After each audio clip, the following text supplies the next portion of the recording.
When this first started happening to me, this gang stalking thing, I remember laying in my bed over there next to where my brother lived, and I was playing Sudoku, and I'd hear them going on with every move I'd make.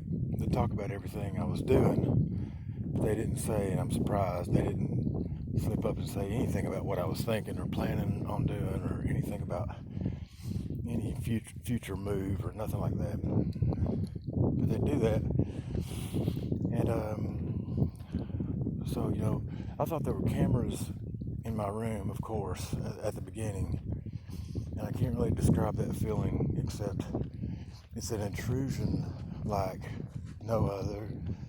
I'm not comparing it to anything else, but it's in a class all its own because it has to do with voyeurism, and it has to do with a sort of you're pinned down. I mean, they're forcing themselves on you, and there's really nothing you can do about it. And the feeling is very uncomfortable, and it makes you very uneasy. And it's more than just that. Those words don't do it justice. So, one of the first things they did, my brother and his girlfriend, and this other guy that was using my dad's property to put his livestock on, one of the first things they did was, I went outside one day to read a book. It was a very nice spring day, and I wasn't working that day, and the sun was out, and it was, I wanted to go outside, put some shorts on, and just read a book, or some of it. So I did, and I was out there for 3 hours, and the whole time I was out there, they were talking non-stop, all three of them, about every little thing I was doing. I mean, every little thing I was doing.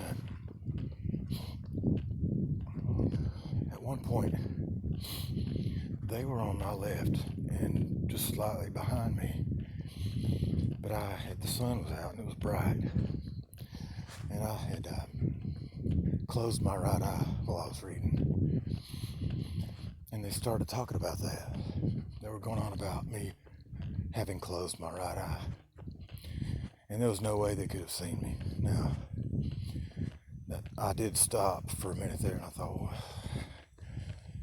now how do they do that? And then I thought the logical answer, would be they're using binoculars even though they're just 40 feet away, and they saw my eyelash go down.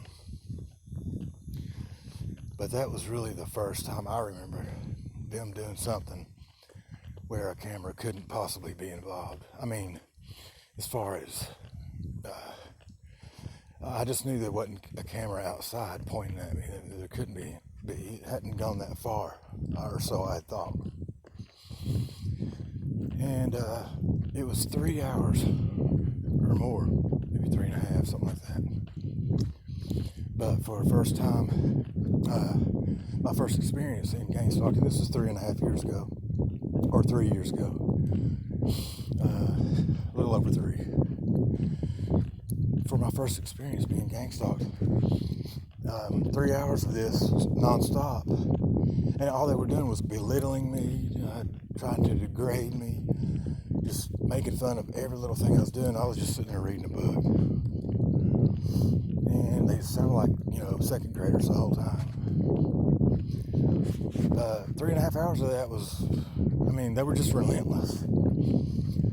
They were just relentless, and thinking back on that, I couldn't do that. I couldn't do that to somebody unless I really hated them. I've never hated anybody that much. I don't think I've ever hated anyone that much. To sit there with 2 other people and just try your very best to verbally tear that person down. that was a pretty long stretch. It wasn't long after that. About another day or two later, or no, it was probably another, probably that evening, actually. They started out in spurts, and I remember the first 24-hour marathon stalking party they had. We'll call it that. They did 2 or 3 of those 3 and 4 hour sessions, and then they did a 24-hour one. And then the second one was a 36-hour. And that guy Robbie was there. He was a part of it. And he's still the same person. He's just like my brother. He hides behind that concrete wall over there, which is the old dairy barn, and a locked door, and they gang stalk from there. And just vile, psychotic little people, if you little person, if you ask me. And my brother's the same way, and so is Kay. And so they went on this. It was 24 hours, then 36. Next thing I knew, it was all the time. Next thing I knew, I was going to work, and I heard them in the car. Okay, I thought, oh my gosh, they've got my cousin involved, because she has to know that they put cameras in her car, and she has to hear them, because I can hear them. And I never said anything to her about it until later, but I just kept it all to myself. I didn't know what was going on. And one of our other cousins was working with us at the time for a little bit, and she was riding up front with my other cousin, the one I worked for. And there was a moment in the car where I was sitting there listening to them, the gang stalkers, doing their thing. And they looked at each other and smiled. I don't know what that was about. It wasn't about me or anything. I'm climbing that hill again. But they did that, and I was like, oh, this isn't funny. This isn't funny at all. What in the world is going on here? And I can't describe the confusion, the anger, the onset of acute paranoia, or is it chronic? I don't know. Either way, it was terrible.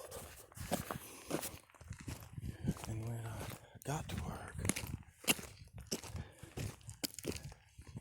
I hear them there. And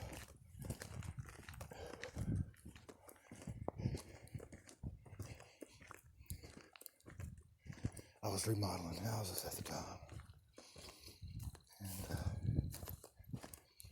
we'd go to different houses. I heard them there, and I thought, they've gotten in this house and put cameras up and some kind of two-way speaker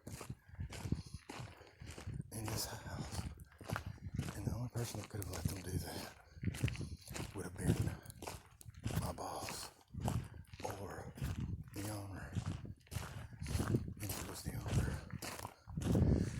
You know, what did they tell the owner? Get permission to do this. So these were the things going through my mind. And then these were the things that I lived with for, I think, 2 months before I finally found out what it was. And for the first month,